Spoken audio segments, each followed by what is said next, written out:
we're going to bring in former British Prime Minister Liz Truss. Great to see you. Good morning. Thanks for joining us today. Morning. Hi. So you've been talking about the strained relationship between the United States and Britain and if the king can possibly help to repair it. Let's take a listen to some of your comments on another network. The president is very fond of the royal family. He was very fond of the late Queen. He gets on well with King Charles. And, we do have a terrible prime minister in office at the moment, which President Trump described memorably as no Churchill. But the relationship between Britain and the United States is much deeper than that. And I hope that's what this visit will remind everybody of. And so since making those comments, do you see that it's going in that direction? How's it going so far? Well, the visit seems to be going very well. I've had a lot of excited American friends texting me and said that they've met the king.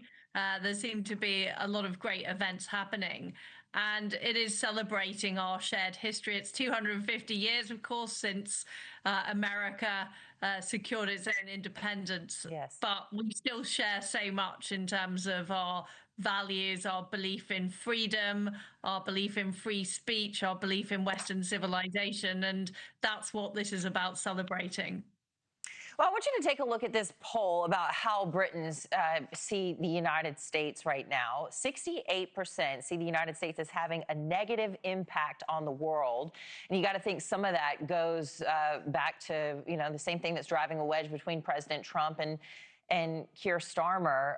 What do you hear there on the ground? Do you think that's and actually, since we've got this on the screen, I'll mention this as well. On the other side of the coin, the United States, here we go. If we can put the way that the U.S. feels back up, if you want to do that, so we make sure we get both sides in. No, okay. Well, anyway, it's the lowest that Gallup has recorded. It's not too bad. It's in the 70 percentile, I think. And now we're looking at what his visit will be. But anyway, why do you think that Britons feel that way? And is that what you're really hearing on the ground or not? So I think there's been a lot of fake news portrayed by the British media. I mean, President Trump is suing the BBC because they put up fake footage of him.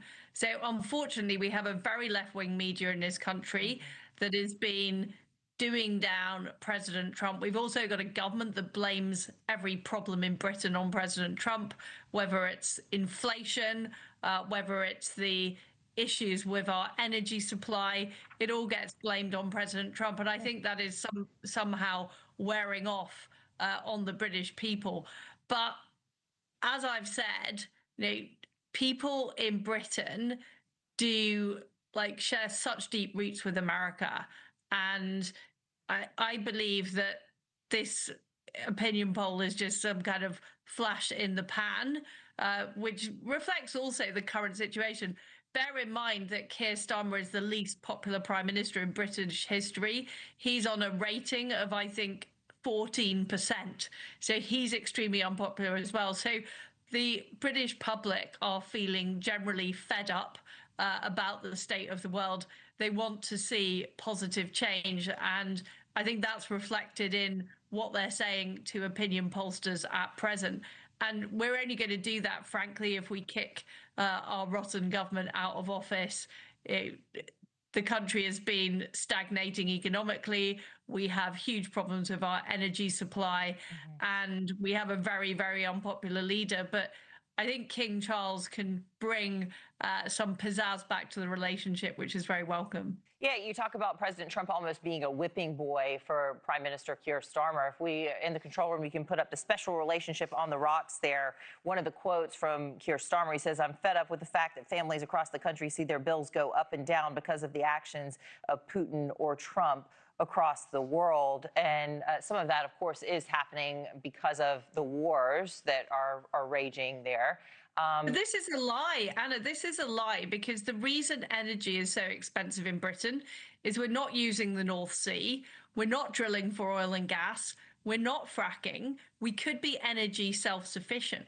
And it's Keir Starmer's government that has pursued those disastrous policies. Thank you for watching. Subscribe below and download our NewsNation app right now on your phone, and you will get fact-based, unbiased news for all Americans.